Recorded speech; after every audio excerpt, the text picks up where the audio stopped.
Welcome to Tailsprout Cartoon Channel. अब्बू की आखिरी ईदी। छोटे से शहर नूरनगर में एक 11 साल का बच्चा रहता था। उसका नाम था हसन। हसन बहुत मासूम और खुश मिजाज बच्चा था। उसे ईद का इंतजार पूरे साल रहता था। लेकिन हसन को ईद सिर्फ इसलिए पसंद नहीं थी कि उस दिन नए कपड़े मिलते थे या मिठाइयाँ होती थीं। उसके लिए ईद का सबसे खूबसूरत हिस्सा होता था उसके अब्बू की ईदी। हर साल ईद की नमाज से वापस आते ही उसके अब्बू मुस्कुराकर कहते, लो बेटा, ये तुम्हारी ईदी। वाओ, अब्बू, थैंक यू सो मच। और हसन खुशी से उछल पड़ता।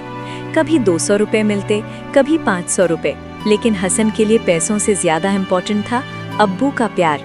इस बार सब कुछ अलग था। रमजान का महीना चल रहा था। पूरा शहर रोशनियों से जगमगा रहा था। बाजार में लोग ईद की शॉपिंग कर रहे थे, लेकिन हसन के घर का माहौल थोड़ा अलग था। इस बार हसन के अब्बू बहुत बीमार थे।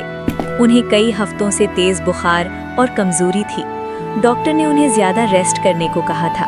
हसन अक्सर उनके पास बैठकर पूछता, अब्बू, आप ठीक हो जाएंगे ना ईद तक? अब्बू हल्का सा मुस्कुराकर कहते, इंशाल्लाह बेटा। लेकिन उनकी आंखों में थकान साफ नजर आती थी। हसन की छोटी सी ख्वाहिश। एक शाम इफ्तार के बाद हसन अपनी अम्मी के पास बैठा था। उसने धीरे से पूछा, अम्मी, क्या इस बार भी अब्बू मुझे ईदी देंगे?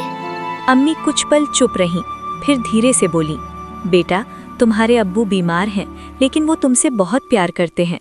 हसन ने चुपचाप सिर हिला दिया। उसने कुछ नहीं कहा, लेकिन उसके दिल में एक छोटी सी उम्मीद अभी भी थी।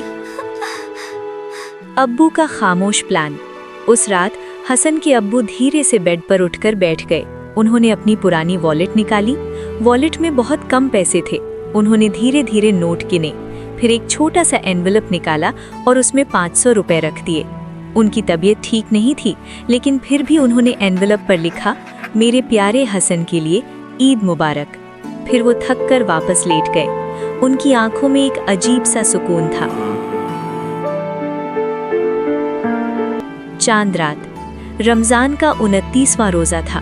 मगरिब के बाद शहर में आवाज गूंजी, चांद नजर आ गया। सब लोग खुशी से एक दूसरे को ईद की मुबारकबाद देने लगे। बाजार में और ज्यादा भीड़ हो गई। ईद मुबारक, ईद मुबारक, ईद मुबारक। हसन भी बहुत खुश था। उसने अम्मी से पूछा, अम्मी, कल ईद है ना?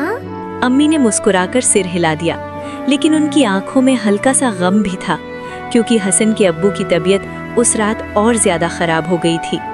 आखिरी रात। उस रात देर तक हसन अपने अब्बू के पास बैठा रहा। अब्बू ने धीरे से उसका सिर प्यार से सहलाया। हसन बेटा, जी अब्बू। ईद पर हमेशा खुश रहना। हसन हंसकर बोला, अब्बू, आप भी तो मेरे साथ ईद मनाएंगे?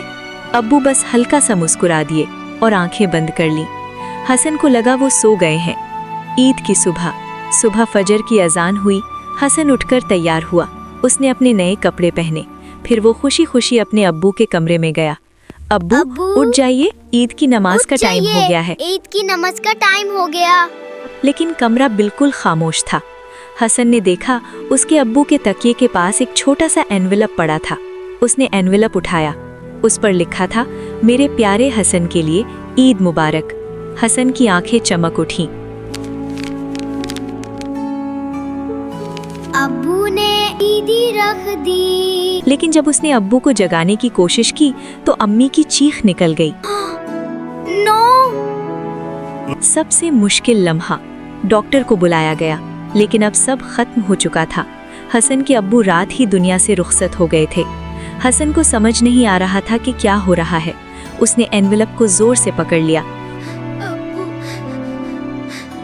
और धीरे से कहा, आपने फिर भी मेरी ईदी नहीं भूली। उसकी आंखों से आंसू गिरने लगे।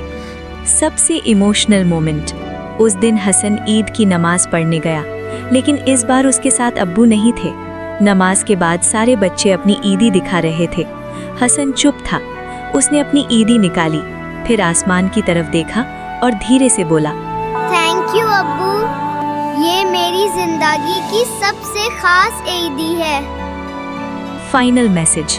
कभी कभी हम सोचते हैं कि ईद की खुशी नए कपड़ों या पैसों में होती है, लेकिन असली ईद अपनों के साथ होती है और माँ बाप का प्यार दुनिया की सबसे बड़ी ईदी होती है। अगर आपको भी टाले स्प्राउट चैनल की वीडियोस पसंद रहती हैं, तो हमारी वीडियो को लाइक करें और चैनल को सब्सक्राइब करें और वीडियो के नीचे अच्छा सा कमेंट जरूर करें ताकि हम आपके लिए मज़ीद इस तरह की मज़ेदार वीडियोस ला सकें। मिलते हैं नेक्स्ट वीडियो में। Bye bye.